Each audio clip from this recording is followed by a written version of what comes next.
This is Marlin Simon giving you some of the information on duck soup. We get things done when no others don't. Anyway, I've had an interesting life with the church and my relationship with Jesus Christ. Actually, it started years ago when I was born. I was taken home to the parsonage.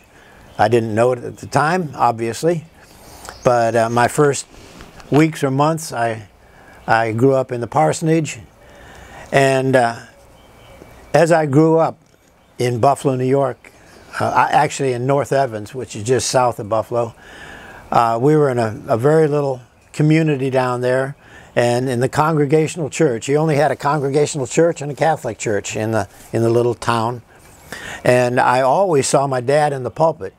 I didn't know that he wasn't a pastor, and the funny part about that was it wasn't until I was probably 12 or 13 going to a church camp that actually it was a church retreat from Miami that we went up to Avon Park, Lake Bird Lodge, and at the retreat center they said, okay, all the PKs over here and all the other kids that aren't pastors' kids over here. So I went with the PKs, and my parents happened to be there at that retreat, and they said, well, what did you do today? And I said, well, they just had all the pastors' kids over here, so I went with them.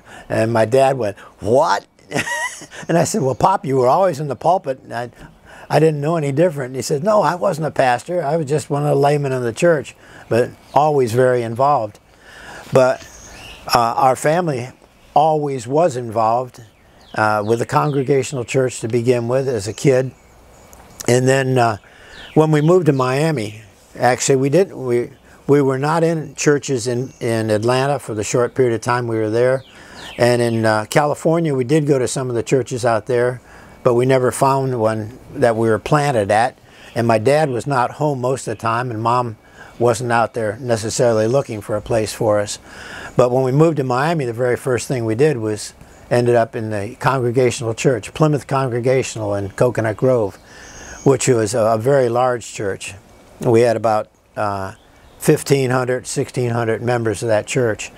And I was very involved in the youth group there, and growing up, ended up president of the youth group for some years. And I remember going to my pastor. I was 16 years old, and I said, Dr. Davis, I'd like to go in the Navy as a chaplain. What do I need to do?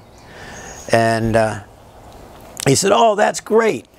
He said, all you've got to do is get 4 years of college, 3 years of seminary, 2 years of practical experience, and then they'll take you as a chaplain in the Navy. Well, I said, I can't wait. So just a little later, I turned 17 and I joined the Navy, and I was in the Navy Reserve while I was still in high school. When I graduated from high school, I applied for active duty, and after boot camp, the first ship they assigned me to was the USS Tidewater, AD 31, out of Norfolk, Virginia. And they assigned me as the chaplain's assistant. Now, nobody in the world, nobody knew that I had talked to Dr. Davis, that I was the least bit interested in the ministry and so on. And I thought, this is incredible. And I was on board that ship for some period of time, and then got transferred to the aircraft carrier Saratoga. That itself was a miracle, because when I applied for transfer, they said that no one had been transferred off that ship from destroyers to aircraft carriers since the Second World War. And that was only because they needed a particular chief petty officer in the carriers, that this man that was on the Tidewater. I said, well, would you approve it up the chain of command? Well, it ended up getting to our captain, and he approved it. It ended up going to the commander of destroyers, Atlantic Fleet, and then it went to the commander of aircraft carriers, Atlantic Fleet. Then it went to Sinklant, commander-in-chief of the Atlantic Fleet, and was approved all the way up the line. And I was the second person ever transferred from the destroyers to, at least from that ship, into carriers. But that's a sidetrack on where I was going with all this. After I got out of the Navy, I came down to the Keys through a multiple different stuff there, and we ended up in 1962 starting Plymouth and starting Coral Isles Church on Plantation Key. Prior to that, while I was still in high school, we started a church in Cutler Bay in Miami, a satellite church from Plymouth Congregational.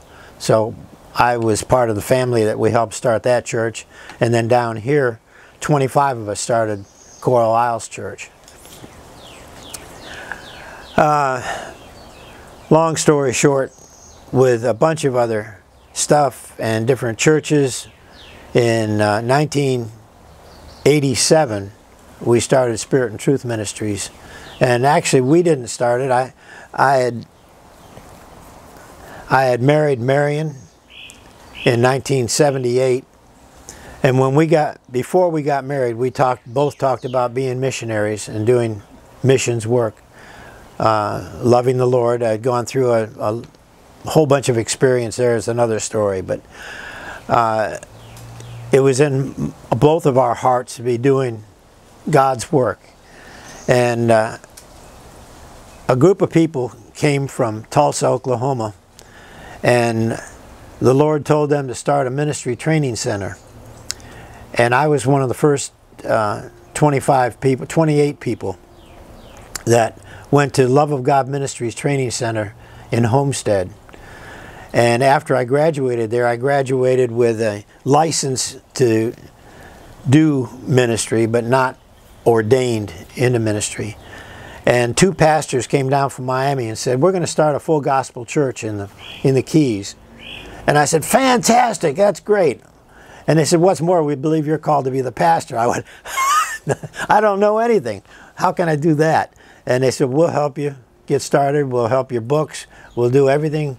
We'll come down and preach for you. All we want you to do is preach once a month, and we'll take care of all the rest of it, and we'll get you started. Well,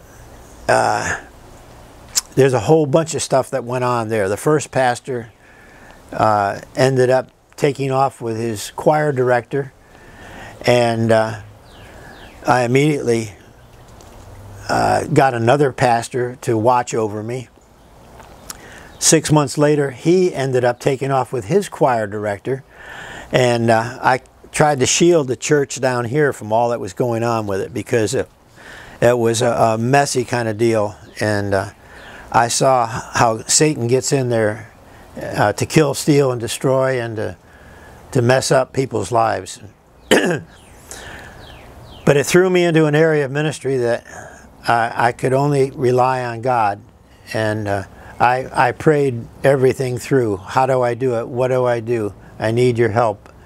And God is faithful, and He takes care of those things, those that seek Him. And from that time on, God kept using us, expanding our ministry. My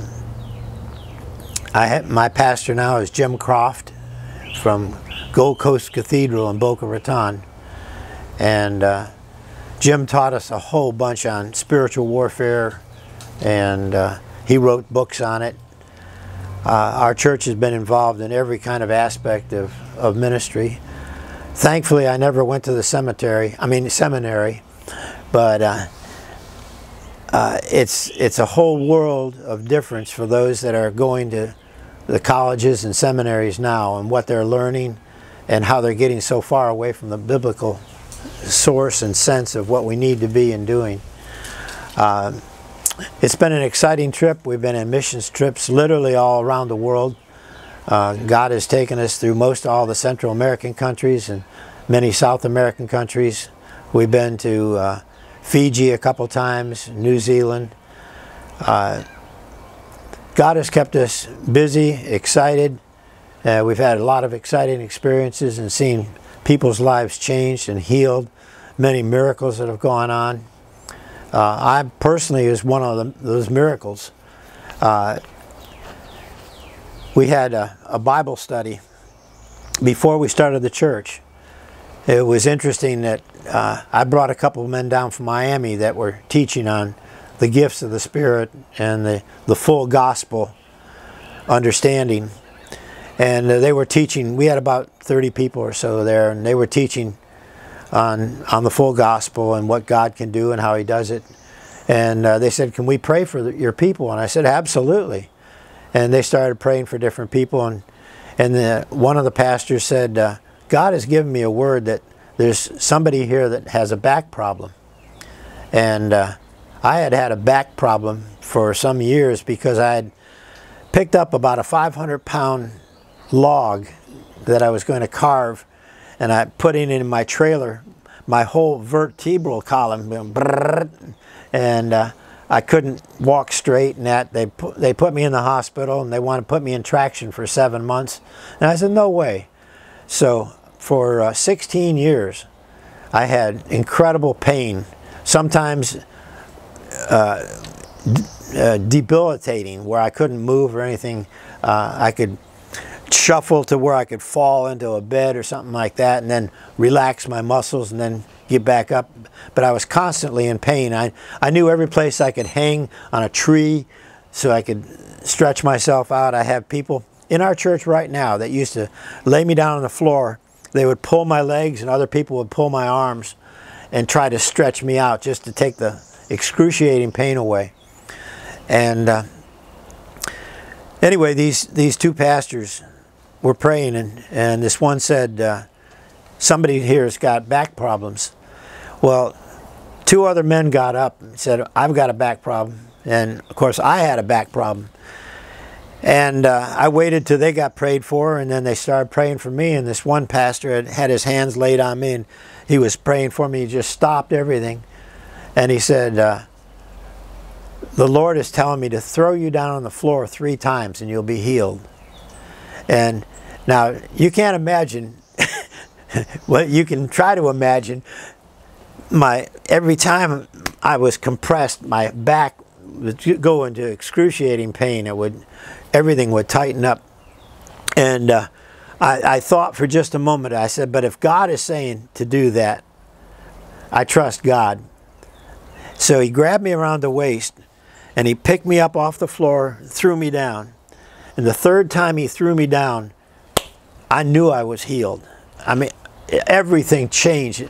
My whole back and everything just miraculously changed. And he laid his hand back on me and started to pray, and he stopped, and he said, God is saying you're completely healed. And I looked at him and I said, I know I am. And he said, well, do something you can't do. And I said, like what?